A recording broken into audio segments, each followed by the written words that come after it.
where Bowie is waiting for me. Bowie Anderson has been my best friend since we were in first grade.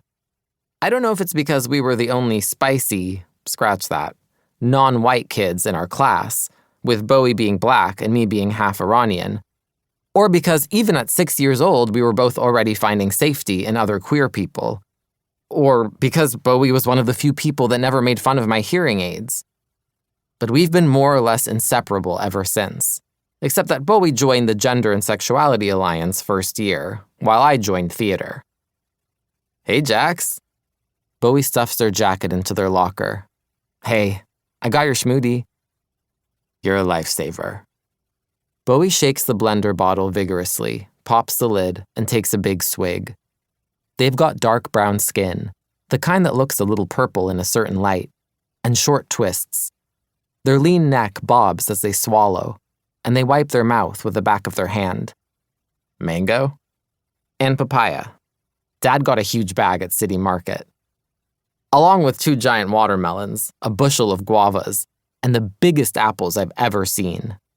Dad always buys way more fruit than we can actually eat in a week, which is why I started making smoothies for me and Bowie in the first place. Though I pronounced it schmoodies once by accident, and the name kind of stuck. Normally I get pissed off, scratch that, embarrassed, scratch that, annoyed if people make fun of me for stuff like that. But Bowie's allowed, because I know they never mean it. How was practice? I shake my own bottle and take a sip. They groan and roll out their left shoulder. Brutal. So many sprints. Bowie's on the swim team. I've never liked swimming, since I hate getting my head wet. But I do like watching the sport. Bowie's butterfly is a thing of beauty. Plus, there are guys in Speedos.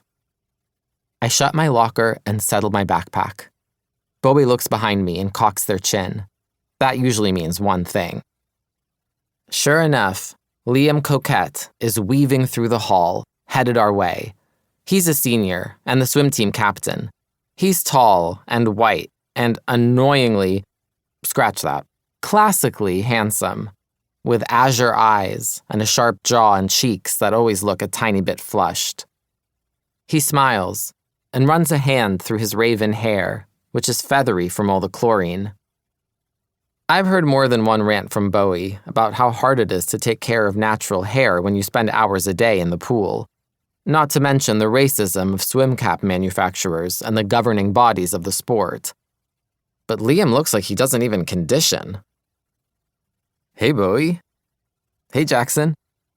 He reaches behind me to tuck in the tag on my t-shirt. His smooth fingertips graze the back of my neck. He's always doing that. Liam nods at my schmoodie. You got one of those for me? One time, Bowie was out sick, so I gave their schmoodie to Liam, and ever since he keeps coming by my locker in the morning hoping for another one. It's not like he's a stranger. He and Bowie are friends, which means he's sort of friends with me too, but not on the level of getting schmoodies. That's only for best friends. Still, he comes by every day, smiling and tall and handsome, scratch that. And sometimes I think about making an extra. Just to be nice. He stands by me, radiating body heat through his t-shirt, while he talks to Bowie about practice. I tune them out and drink my schmoodie. Trying to follow conversations is exhausting, and I have to save my energy for class where I can. But then Liam flaps his hand to get my attention, a gesture he must have learned from Bowie. Yeah? See you this afternoon, right? What? Why? Auditions? You're auditioning? He nods, blushing a little. I thought it would be fun. I glance at Bowie, whose eyebrows are arched in surprise, then back at Liam. Oh. Okay then. Liam gives me another smile.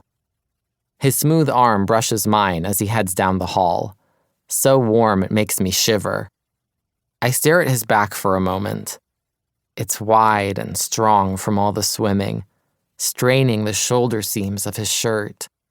Then turn back to Bowie and switch to sign. What is he doing?